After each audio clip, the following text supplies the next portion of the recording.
Vous êtes sur Studio Kalita à Jérusalem et c'est l'heure de la revue de la presse et des médias israéliens. Le médecin qui a tué sa femme, titre ce matin le Yediot Ahronot, le quotidien nous parle de cette tragédie familiale qui s'est déroulée cette nuit dans un village du sud d'Israël.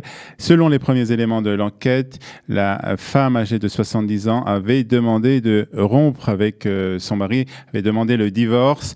L'homme, lui aussi âgé de 70 ans, a tiré une balle dans la tête de sa femme et a pris la fuite. Après une course-poursuite, l'homme a été retrouvé et transporté à l'hôpital. Il semble qu'il ait voulu mettre fin à ses jours. C'est la 12e femme israélienne qui est tuée par son compagnon depuis le début de l'année. C'est ce que précise ce matin le Yediot Ahronot. C'est aussi une sonnette d'alarme qui est déclenchée, qui est lancée ce matin par Hagit PR, qui est présidente d'une organisation féminine israélienne. Elle déplore que les budgets pour la campagne électorale existent, mais qu'il n'y a pas d'argent pour des programmes d'urgence contre les violences conjugales. Anat Barlev, toujours dans le Yediot Ahronot, explique que certaines femmes veulent quitter leur compagnon mais ne veulent pas quitter ce monde. Elle termine par cette question: quand y aura-t-il un gouvernement qui consacrera des budgets pour les programmes qui sauveront la vie de plusieurs femmes? Israël Hayom fait lui sa une avec la situation tendue dans le nord d'Israël.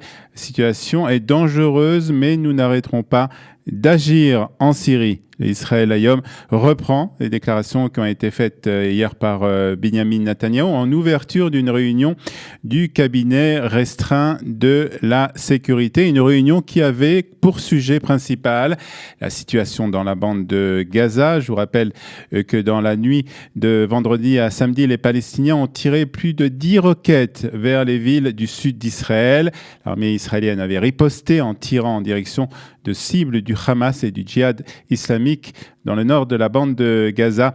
Hier, les membres du cabinet restreint ont évoqué la possibilité de reprendre la politique des éliminations ciblées. C'est ce que nous explique ce matin le Israël Hayom. Il cite aussi le ministre de l'Énergie, Yuval Steinitz, qui a déclaré qu'il semble qu'il n'y aura pas d'autre solution que d'entreprendre une opération militaire de grande envergure dans la bande de Gaza et ensuite arriver à un accord.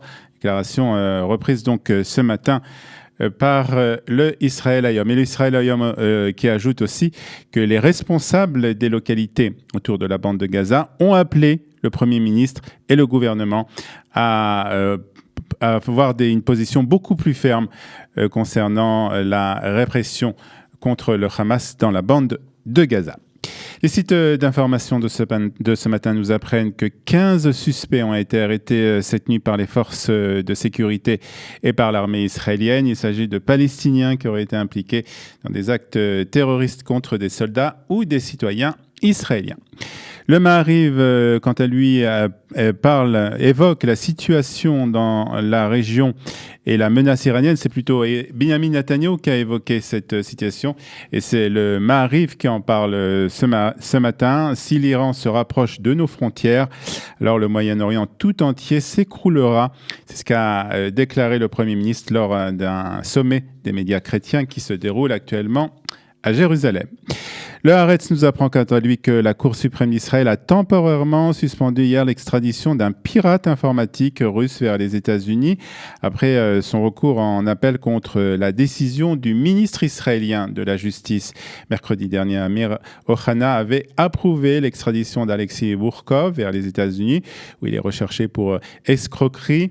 Le recours en appel déposé par Alexei Bourkov s'ajoute à celui de la famille de Naama Issachar qui a été présenté la semaine dernière afin d'empêcher l'extradition du hacker dans l'espoir de pouvoir obtenir un accord sur un échange qui permettrait la libération de la jeune femme, une jeune israélienne emprisonnée en Russie pour détention de cannabis.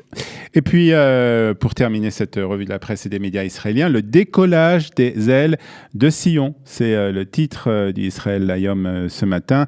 Il nous apprend que l'avion du Premier ministre et du président de l'État d'Israël a effectué hier son premier vol d'essai. Après ce premier essai concluant, l'avion a reçu son nom. Il s'appellera donc Aile de Sion.